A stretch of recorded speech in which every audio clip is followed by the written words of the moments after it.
Hace 100 días que sonaron las primeras sirenas antiaéreas en Ucrania. Desde que Putin comenzó la invasión han muerto al menos 4.000 civiles y 14 millones han huido de sus casas. Más de 3.000 han llegado aquí a Castilla y León, entre ellos Hanna y Damir, que ha nacido hoy en un hospital de Burgos.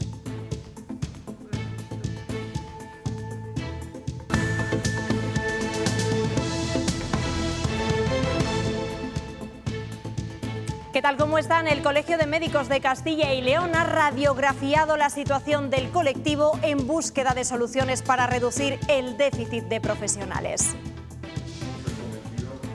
En los últimos 3 años en atención primaria se han perdido 10 médicos por cada 100.000 habitantes. La Junta apuesta por reordenar el sistema.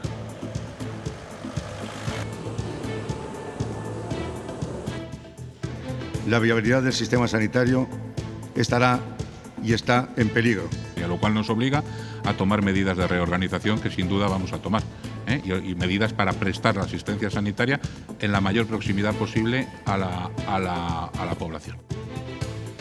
Las exportaciones agroalimentarias de Castilla y León han crecido un 38% en los últimos 5 años. Esta industria emplea a 40.000 personas en la comunidad. Hoy el presidente de la Junta ha anunciado nuevas subvenciones para el sector. Vamos a poner toda la carne en el asador.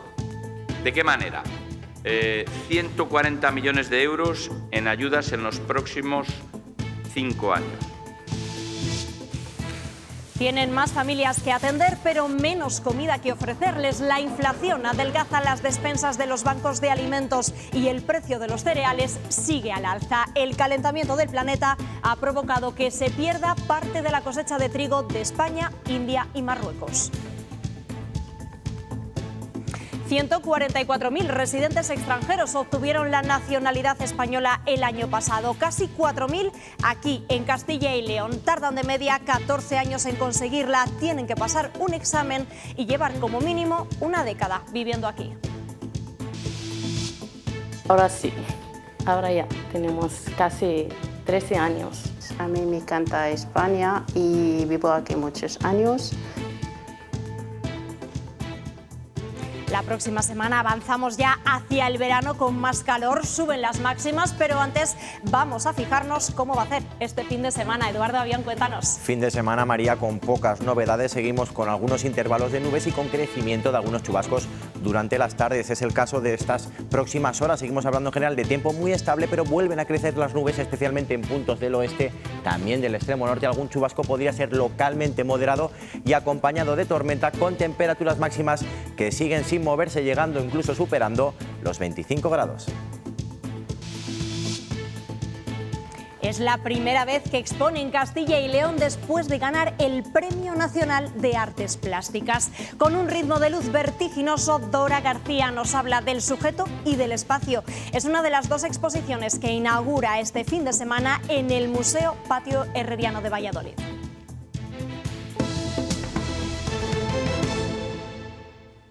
En los próximos 10 años se jubilarán casi 10.000 médicos en Castilla y León. Es la previsión que preocupa al sistema sanitario. El Colegio Profesional ha analizado la situación al detalle y desvela algunas tendencias. Efectivamente, sube el número de jubilados, pero también son más los que posponen su retirada.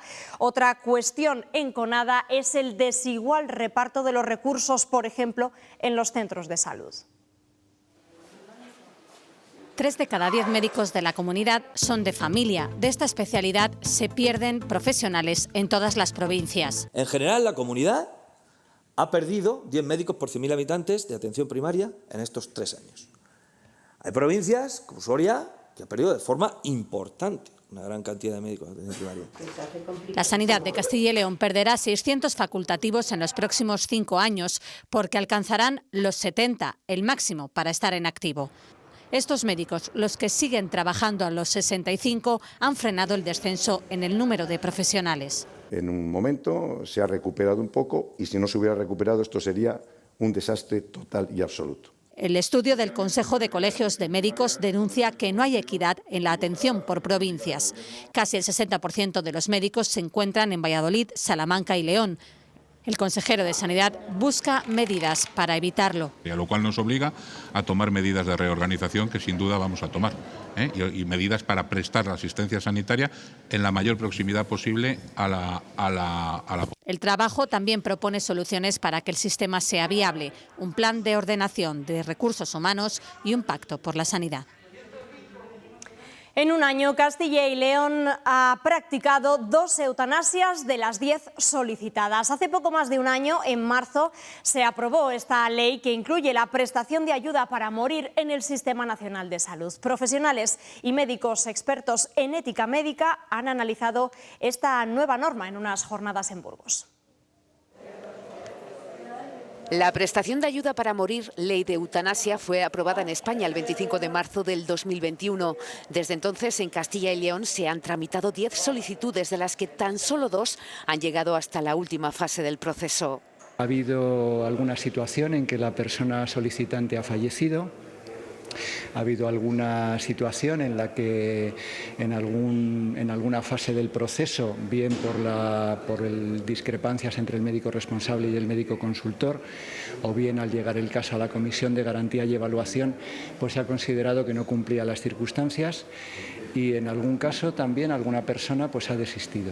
Pueden solicitar una eutanasia a los pacientes que sufran una enfermedad incapacitante que impida su autonomía y también aquellos que padezcan una patología crónica en fase avanzada, progresiva, con una esperanza de vida limitada en el tiempo. La ley implica que el hecho sea conocido por todo el equipo médico que trata al paciente.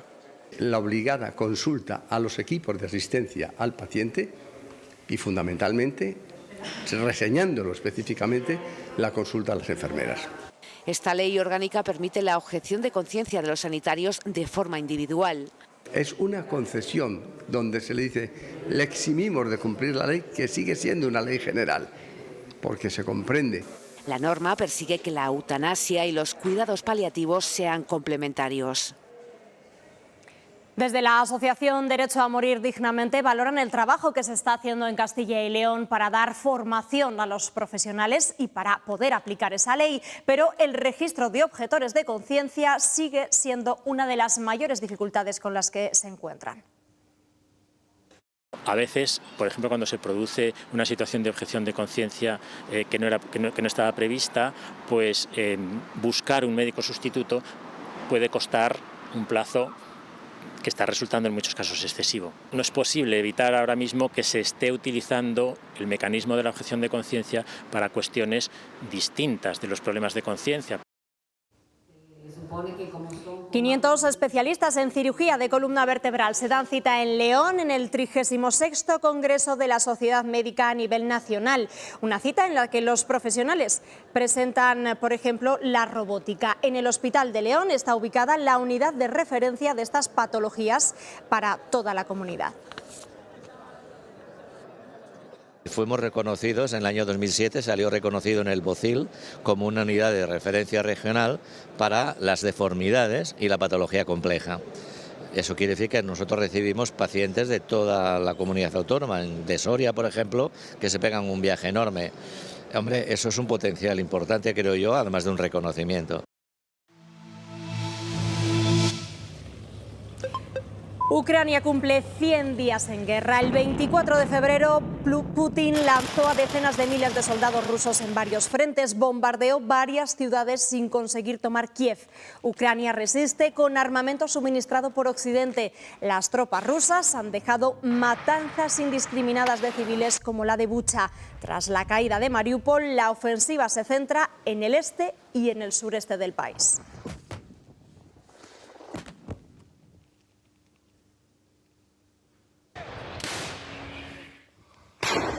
Y allí se sigue luchando hoy, especialmente en la ciudad de Severodonetsk, sus inmediaciones y en sus inmediaciones. El ejército ruso ha tomado ya buena parte de la localidad, pero las fuerzas ucranianas siguen resistiendo. El gobierno de Ucrania alerta de que hay unos 800 civiles refugiados en una fábrica de productos químicos que está rodeada por combates. Y son 100 días tras lo que la guerra ha pasado a un segundo plano mediático. Es lo que denuncian desde las organizaciones humanitarias. Cada vez ven más difícil desarrollar su labor por la falta de donaciones, pero ellos, los cooperantes, se siguen jugando la vida cada día para ayudar. Hace escasos días, un equipo de la ONG Olvidados distribuía alimentos y medicinas cerca de Járkov cuando fueron atacados. Entre ellos se encontraba su vicepresidenta, Olga San Martín. Ha caído la primera bomba. Hemos salido corriendo hacia los coches y ha caído la segunda bomba. Y cuando estábamos huyendo ha caído la tercera bomba. Podían habernos matado, pero no lo han hecho. Olga quedó atrapada entre unos hierros y su compañera Teresa Blanco la ayudó a escapar. Lejos de su pueblo natal, Navatalgordo, en la provincia de Ávila, donde no llega el ruido de las bombas, esta enfermera se encuentra en su primer conflicto armado. Cuando les entregamos sus alimentos o sus medicamentos, nos lo agradecen, pero es tristeza lo que transmiten. Y esperanza de momento no tienen. Han repartido 325 toneladas de ayuda humanitaria en los puntos más calientes del conflicto. La guerra ha pasado a otro plano. Ya no recibimos tantas donaciones, cuesta más, ya no se ve a tanta gente implicada y cuesta más. Se está en otras cosas. Teresa continuará en Ucrania mientras sigan teniendo ayuda humanitaria que repartir. Por eso ruega que no les olvidemos y, sobre todo, que no olvidemos al pueblo ucraniano. Desde que comenzó la invasión han llegado a la comunidad 3.317 ucranianos, la mayoría mujeres y niños. Y hoy nos fijamos en la historia de una de ellas, de Hanna, que en medio del dolor nos ha regalado un momento de felicidad. Ha dado a luz a su segundo hijo, a Damir. Damir vino al mundo ayer al Hospital Universitario de Burgos a las 10:30 de la mañana y pesó 3 kilos 440 gramos. Todo ha salido muy bien. Ella no esperaba el cariño que ha recibido, que la gente se portó muy bien con ella. Ella está muy contenta. El pequeño nació por cesárea. Su madre, Hanna, a pesar del miedo que pasó en quirófano al no estar con su familia, quiere agradecer el cariño que está recibiendo de todo el personal sanitario. Ella se acuerda muchísimo de Matrona, que le acariciaba la cabeza continuamente, es lo que le daba fuerzas. Ella y su otra hija llegaron a Burgos hace casi 3 meses y aunque se están adaptando poco a poco a esta nueva vida, la parte más dolorosa de esta familia se encuentra a más de 3.000 kilómetros de distancia, donde el marido de Hanna ha tenido que conocer a su hijo por videoconferencia. El momento ha sido muy emotivo porque el marido lloraba mucho y decía que quería estar con ellos. Y espera el momento de poder regresar a su hogar, a Kiev. Deseo siempre es el deseo volver, es lo que ellos quieren, es volver. Su familia de Burgos le ha recibido con brazos abiertos. Un pequeño que ha traído la felicidad y, como dice su nombre, un deseo de paz. Y como ellos, las otras familias que están acogiendo a refugiados ucranianos se han juntado para poner en marcha una asociación. Aseguran que los refugiados están teniendo dificultades para acceder a las ayudas del Estado y empezar una nueva vida de forma independiente.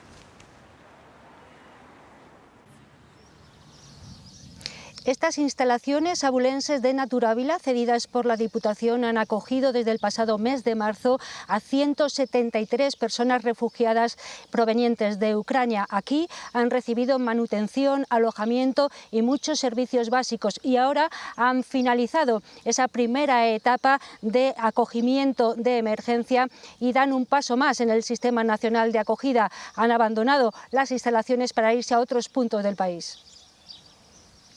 Sube el número de extranjeros residentes en nuestro país que obtienen la nacionalidad española.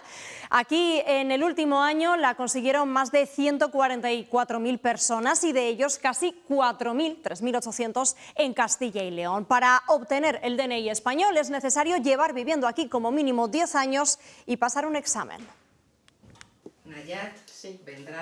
Madre e hija dan juntas el paso para obtener la nacionalidad española. Ahora ya tenemos casi 13 años. Cumplen con el perfil más frecuente, mujer de entre 30 y 49 años y con una media de 14 años viviendo en España. Estamos aquí bien, contentos y tenemos una vida buena. Marruecos, Colombia y Ecuador son los principales países de origen de los residentes extranjeros que obtuvieron la nacionalidad en España en 2021. Tenemos brasileños, búlgaros, rumanos, italianos. Con la documentación en vigor y el certificado de penales, lo siguiente es una prueba de español para los que no es su lengua materna. El nivel requerido es el nivel B2, que es un nivel que está establecido para poder tener conversaciones en la calle, para poder subsistir. Y después un examen de conocimientos culturales y sociales de nuestro país. Son aspectos de la administración del Estado, de la monarquía, del sistema de organización, de cómo funcionamos, de las cosas del día a día que necesitamos. Incluso hay una pregunta relativa a los colores de la bandera de España. 9 de cada 10 residentes extranjeros superan estas pruebas elaboradas por el Instituto Cervantes para obtener la nacionalidad española.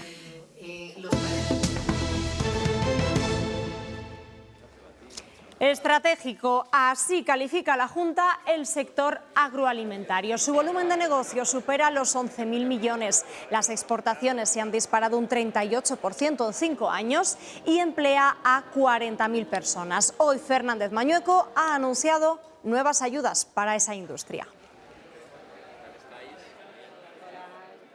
Se va a resolver de forma inminente una convocatoria de 27 millones de euros para ayudas a la inversión en vuestro sector y hasta el 31 de agosto está abierta otra línea de ayudas por importe de 68 millones de euros, que es la mayor de la historia. Ese es el compromiso que tiene. El frenazo a la exportación de cereales de Rusia y Ucrania está a punto de provocar una catástrofe humanitaria. Empuja a la hambruna a millones de personas en zonas ya de por sí en una situación extrema, especialmente en África. Nos lo explica desde Mali el cooperante burgalés de Conemut, José Antonio Hoyos. El cooperante burgalés José Antonio Hoyos se juega la vida en Mali para tratar de paliar un mal endémico que se está agravando. 1 de cada 4 niños está malnutrido. Más de 1 millón de niños malienses sufren esta lacra. Realmente las intervenciones funcionan. Lo que ocurre es que también están aumentando las causas que nos llevan a intervenir. La carestía de cereales por la guerra de Ucrania es un factor que se suma a los conflictos armados y los efectos del cambio climático que sufre Mali. Estamos en una situación, yo diría que límite. Es probable que tengamos que hablar de catástrofe con mayúsculas. Se repite en Burkina Faso, Chad y Níger, y especialmente en Somalia y en amplias zonas de Kenia y Etiopía. En estos 3 países la hambruna afecta a más de 20 millones de personas según Naciones Unidas, con la peor sequía en 40 años. Es la 4ª sequía consecutiva que vemos. Suben los precios, sigue el impacto del COVID, del cambio climático y sigue la guerra aquí. Así que tenemos 4 factores que se suman a la crisis de Ucrania. Cada día 1.800 personas mueren de inanición en el Cuerno de África, especialmente niños de corta edad. Si no se pone remedio, según Oxfam Intermón, este verano morirán de hambre más de 350.000 menores. El número de familias atendidas por la Red de Protección de Castilla y León está ya en niveles de prepandemia. La Federación del Banco de Alimentos, que celebra en Ponferrada su congreso estatal, ha reivindicado el papel durante las etapas más difíciles de la crisis sanitaria. Los bancos de alimentos activan otras alternativas cuando escasean los productos en sus almacenes.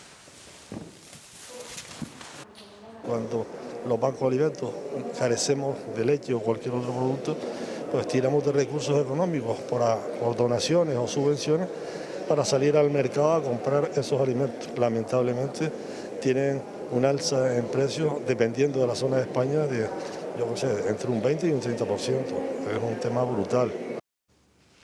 El brote de tuberculosis bovina en la montaña de Riaño, en León, afecta ya a 4 explotaciones. Las 5 vacas que han dado positivo han sido sacrificadas, pero la Consejería de Agricultura ha decidido dejar al resto en evaluación. Hoy el ministro de Agricultura ha pedido responsabilidad, pero la Junta remarca que sigue la normativa. Yo hago una llamada a la responsabilidad, lo primero que nada. Con la sanidad animal no se juega, lo repito, no se juega.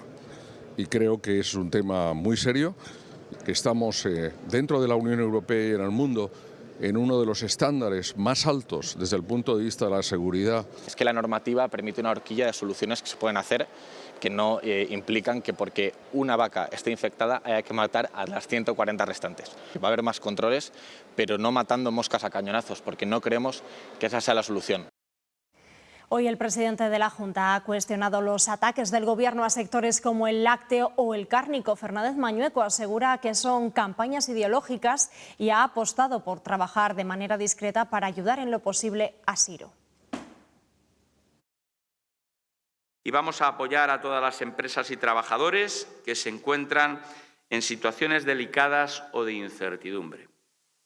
Frente a quienes están más preocupados de hacer declaraciones públicas, de salir en las fotos para aparentar, nuestro compromiso, el del Gobierno de Castilla y León, es estar al lado de los empresarios, de las empresas, de los trabajadores, estar con vosotros. La preocupación y la incertidumbre continúan presentes en Venta de Baños. En Palencia, el adiós a uno de los motores económicos del municipio deja en situación de desamparo a decenas de familias que temen que la historia se repita, como ha pasado ya con otras empresas. Marta Caña. Sí, la situación de incertidumbre comienza a extenderse por Venta de Baños. La planta de Siro, que anunciaba su cierre esta misma semana, ha supuesto durante mucho tiempo una fuerte inyección económica para el pueblo y temen tener ahora mismo la situación que pasaron hace unos años con el cierre de la azucarera, dejando decenas de familias en paro. Piden ayuda a las instituciones para evitar que estos puestos de trabajo se queden vacíos.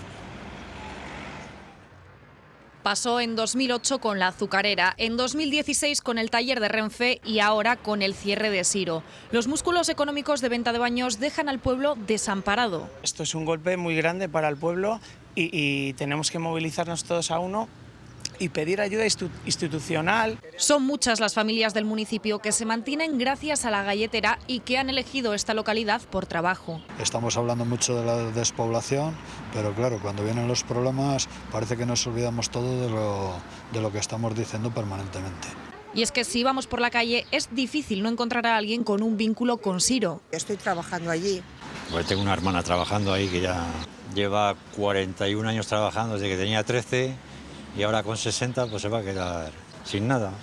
Se sienten traicionados y poco valorados. Es la fábrica más antigua de todo el grupo y han luchado mucho pues, por sus derechos, incluso porque compañeros de otras plantas adquiriesen los suyos propios. Sería una pena para un pueblo como este que Siro desaparezca. El municipio se queda vendido. Hemos luchado todos desde un principio por esta empresa y ahora nos dan una patada y a la calle. Un pueblo que rema en la misma dirección para evitar el cierre de la planta.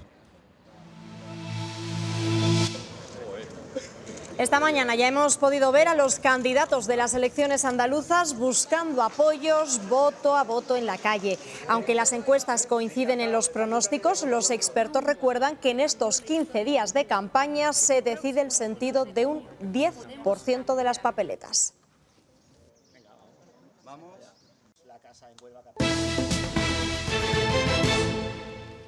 Comisiones Obreras quiere modernizar su relación con la sociedad, quiere acercarse a los ciudadanos y para ello va a abrir lugares de encuentro con los vecinos. El primero ha sido hoy en el barrio de Parquesol, en Valladolid. Desde aquí se podrán consultar y acceder a los servicios del sindicato.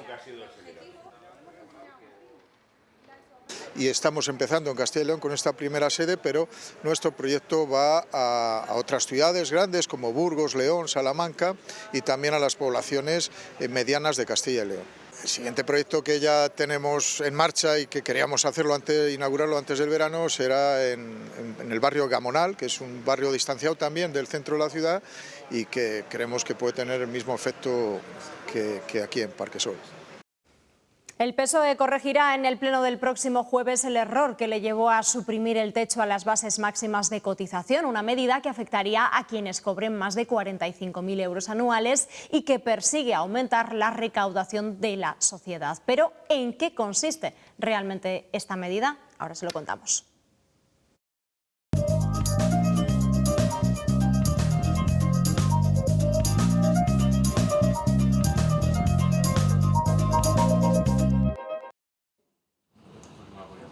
Eliminar los límites de cotización a las bases más altas supone que los que cobren más de 4.139 euros mensuales pagarán a la Seguridad Social por todo su sueldo, pero no recibirán más, porque el límite a la pensión máxima sí se mantiene. Con lo cual aumentan los ingresos para la Seguridad Social, aunque quienes aportan más no ven aumentada más aún su pensión. Esa es una de las principales críticas a la medida, porque las cotizaciones deben generar derechos futuros. Supone subir los impuestos. Al no vincular un mayor ingreso, una mayor aportación a una mayor renta futura, convertimos la cotización, al menos para este grupo, en un impuesto. Los expertos coinciden en que es injusto para los sueldos más altos e insuficiente. No soluciona en ningún caso el problema de la seguridad social. Y alertan de otros peligros. Estás generando un enorme desincentivo a subir los salarios. Pero claro, una persona que esté en un rango medio-bajo, subirle el salario va a resultar que va a cobrar menos que lo que cobraba antes. El PSOE tratará de corregir este error en el Congreso en el pleno del próximo jueves. Si no lo consigue, le queda otra oportunidad cuando la ley con el destope se remita al Senado. Las casas rurales se beneficiarán de los planes de digitalización y de eficiencia energética del paquete de modernización y competitividad del turismo del Gobierno. Es la petición que ha realizado el consejero de Cultura en el pleno del Consejo Español de Turismo, donde también ha cerrado una agenda de encuentros con la ministra Maroto. Según Gonzalo Santonja, en un plazo corto llegará esa fase que afecta a estos establecimientos.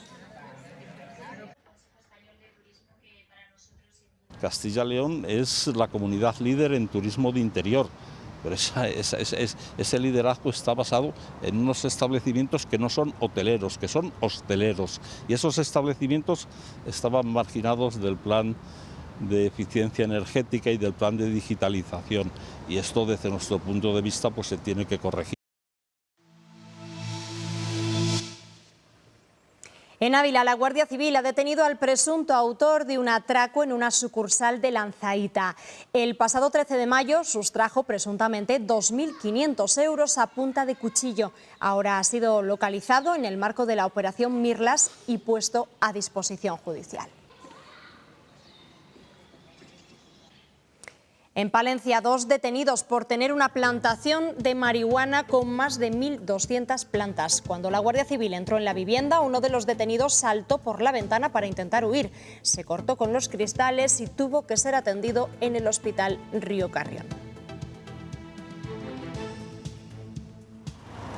Y un hombre está en búsqueda y captura en Burgos, capital, después de presuntamente cometer una agresión sexual a una prostituta. Los hechos han ocurrido esta mañana en un domicilio en el que vive de alquiler. Según fuentes policiales, la mujer se habría negado a satisfacer las pretensiones del cliente y la habría amenazado con un arma blanca para violarla. Cuando los agentes han llegado, el presunto agresor ha huido y está siendo buscado por la policía. En Pascual estamos orgullosos de seguir creciendo junto a ti y tu familia. Crecer es ser el hermano mayor cuando eres 6 años menor. Acábate la leche, por favor, y nunca dejemos de dejar el estilo. Nunca dejemos de crecer. Pascual. Hoy se han dado a conocer los ganadores de los premios Manojo en su 18ª edición. Entre más de 440 vinos de cooperativas se ha realizado la selección. 64 pasaron a la cata final y 27 han sido los premiados. Por cierto, 7 de estos premios han recaído en cooperativas de Castilla y León. Ponen en valor, por una parte, el vino de cooperativas, ¿no? Y de alguna manera también es un reflejo, es un espejo hacia la sociedad, hacia la hostelería, hacia la distribución de los magníficos vinos que se hacen en las cooperativas y de lo bien que está haciendo la cooperativa esa labor. Y además daros cuenta de que aquí se concentran vinos de toda España, o sea, vinos de las diferentes comunidades. La Feria del Libro de Valladolid ha dado comienzo en la Plaza Mayor esta mañana en su edición número 55. Cuenta con 53 puestos de librerías editoriales que podrán visitarse hasta el próximo domingo día 12. Se ha instalado también un pabellón abierto en el centro de la plaza que acogerá el tercer certamen nacional de poesía.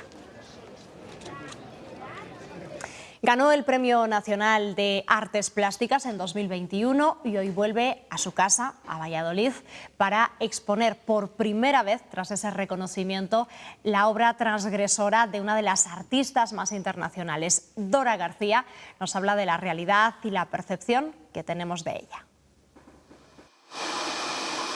Entrar en el universo de Dora García tiene este sonido. La artista vallisoletana se reencuentra con su obra 20 años después. Y acordarme de cómo fue el hacerlo, encontrar la máquina está tan curiosa y demás, que en realidad es una máquina de discoteca.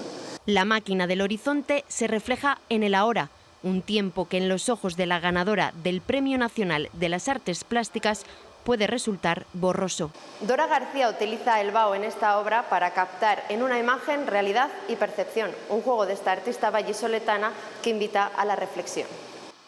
Una foto hecha con un flash y en realidad lo que se fotografía es el flash y la figura.